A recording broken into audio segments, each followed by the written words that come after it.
రకరకాలైన ప్లాన్లు చేశారు. అందరూ అనేవాళ్ళు, ఆ పలానా వ్యక్తులు నిన్ను ఇక్కడ సేవ చేయనిస్తారా?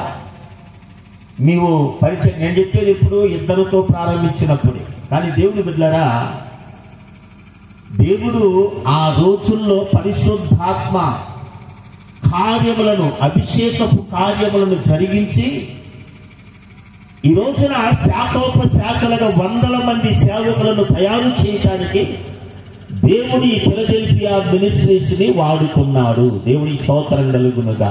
ఇదే ఒక ఆయన దేవుడి ప్రత్యక్ష కొరకు దేవుడి దగ్గర వరమడగాలని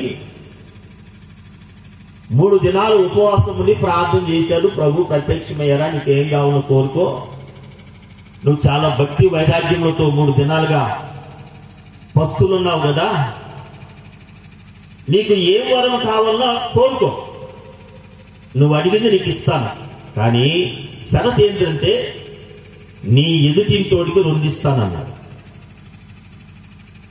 నువ్వు అడిగింది నీకు ఇస్తాను. ఒకవేళ 1 ఎకరా భూమి అడిగావనుకో, నీకు 1 ఎకరా భూమి ఇస్తాను, కానీ ఎదుటింటోడికి 2 ఎకరాలు ఇస్తానన్నాడు.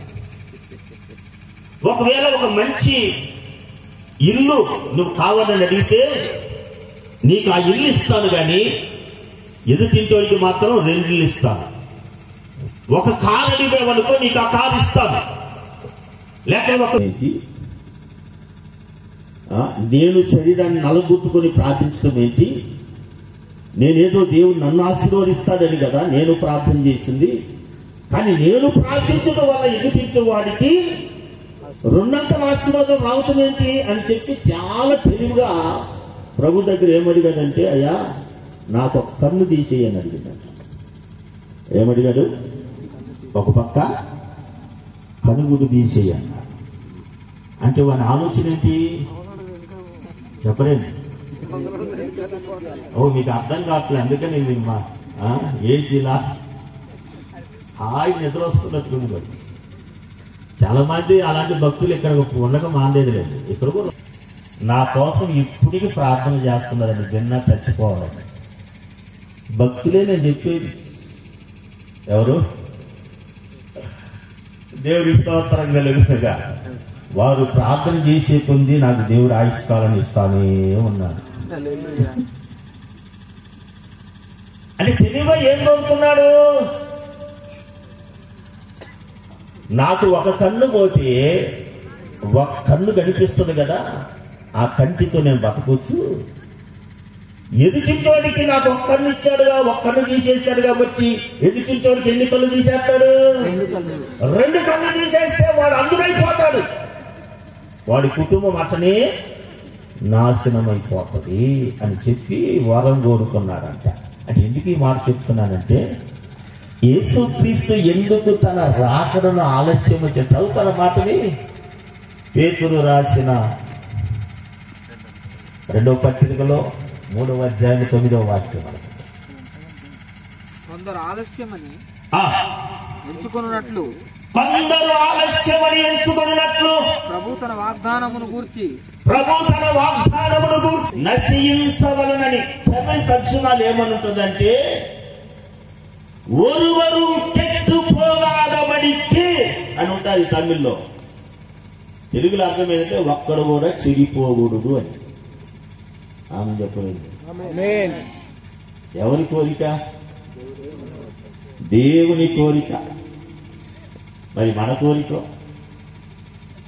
దేవుని స్తోత్రం కలుగును గాక. గది చెప్పాలి. హల్లెలూయా. ఒక్కడు కూడా చెడిపోకూడదు, ఒక్కడు కూడా నశించిపోకూడదు, ఒక్కడు కూడా అపవాది కొరకు సిద్ధము చేసిన పాతాళ లోకానికి వెళ్ళకూడదు, అగ్ని గంధకాల్లోనికి వెళ్ళకూడదు, నరకమైన వేతంలోనికి వెళ్ళకూడదు. అందరూ రక్షింపబడాలనే యేసుక్రీస్తు ఆలస్యము చేస్తున్నాడు. యేసుక్రీస్తు ఇదిగో త్వరగా రాబోతున్నాడు. బ్రదర్ వెనక రాశాడు, జీసస్ ఇస్ కమింగ్ సూన్.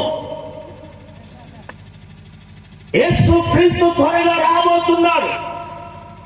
కాబట్టి ప్రియమైన దేవుని బిడ్డలారా, ఈ మందిరం, ఈ గది లేక ఈ ప్రార్థన ఇల్లు దేనికోసమనంటే బ్రతికి ఉన్న వారిని లేక చనిపోయిన వారిని మధ్యాకాశంలోనికి తీసుకుని వెళ్ళటానికి.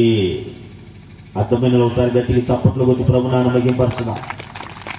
హల్లెలూయా.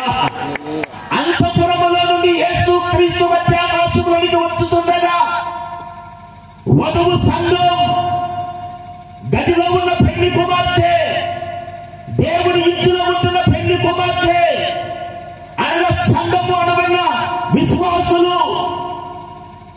ఏమండి, ఒకవేళ ముందుగా చనిపోయి ఉంటే వారి సమాధులు తెరవబడి వారు మధ్యాకాశంలోనికి మనకంటే ముందుగా వెళ్తారు. బ్రతికి ఉన్న మనము రెప్పపాటులో మహిమ శరీరాన్ని దాల్చి మనము కూడా యేసుక్రీస్తు దగ్గరికి మధ్యాకాశంలోనికి వెళ్తాం.